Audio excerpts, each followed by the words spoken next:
Hello, Discovery friends. This screencast is to talk about task 4B, patent search. So as you can see in the keywords, or excuse me, in the directions, you're going to do a keyword search for your invention on the U.S. Patent and Trademark Office website. So you're going to look through at least 3 claims so that you're ready for the next task where you're going to be writing one. So it looks like we probably want to learn a little bit about how to search for a patent. So we're going to go to these resources and find out more about what it means to do a patent search.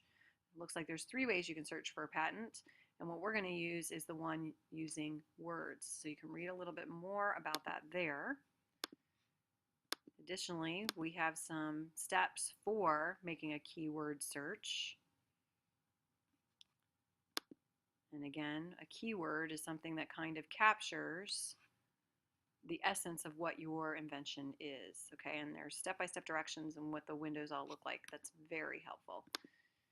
When you're ready to start your search, you're going to go to the USPTO, Patent and Trademark Office, and then let's say your invention has something to do with computers. So maybe you're going to do a search for software or hardware.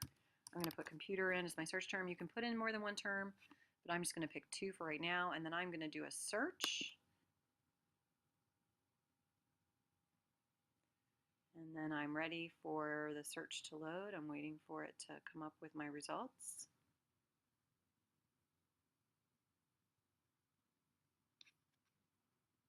Okay, and here we are with the results of our search from the keyword of computer. We can see a lot of hits came back. So we may want to refine our term, or we may want to just kind of skim down to see what's here. And some things will seem like they seem related, and other things will seem like they don't. Here's something here that says electronic computer. So I'm going to choose to look at that.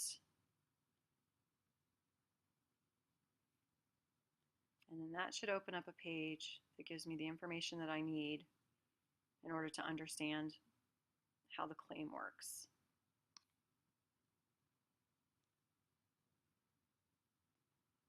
Now we have access to our claim. We can see our keyword we searched for. It gives some original information. I'm going to scroll down.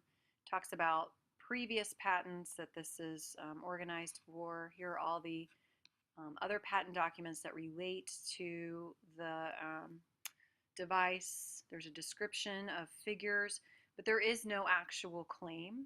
So then this is not a good option for us. So we're going to go back to our list, and we're going to find a different option. Let's see what Notebook Computer says. So I'm going to click on that and wait for that to load.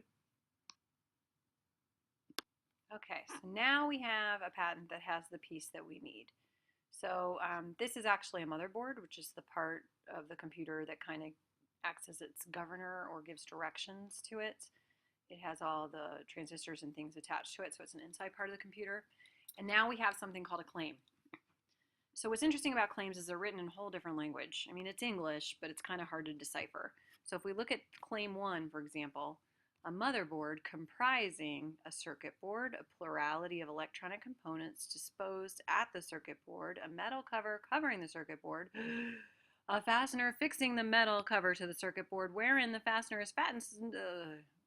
I get tired just reading it. I don't have enough breath. This sentence doesn't end till right here. It's crazy long. Okay? So what you're going to try and do is you're going to try and learn and write in this language when you're describing your own device. And because you search for a keyword related to your invention, there may be some vocabulary in common that you can borrow from this claim and use when you write your claim in task 5. So what are some things in here that might be helpful? Well, comprising is an important word. Comprising means made up of. So this might be a word that I choose to include in my list of vocabulary. So if I go back to the assignment, I see that what I'm able to do is I'm supposed to send notes on the keywords used. So let's start a new document, and I am going to call this patent search results maybe. And the one I just was looking at was called motherboard. I could copy and paste that too. So maybe the first word is comprising that I include. I'm going to go back to the patent. I'm going to look for another word. Device casing. This is pretty general. I think I can use this and I might be able to share this idea with other people. So I'm going to include this as one of the words or phrases I would borrow. I'm going to look for one more, maybe 3 to 5 words from each claim that I'd be able to use. Flexible heat conducting component. That sounds fancy. Now, if I don't really know what these words mean, I'm probably going to define them and put that definition on here. So I can count these as 3 separate words, and I've got my 5 words for this particular claim. Then my job is to go back to the patent office, go back to the beginning, and choose another claim, or I could do a separate search, so that by the time I'm finished, I have a total of 15 words that I've found, and I've looked at least 3 different claims. Okay, so when we're finished, we should have 15 vocabulary words, and if we're not sure what they mean, we should go look them up and put the definition in. And then we're going to turn this into task 4 as our part of 4B for our patent search.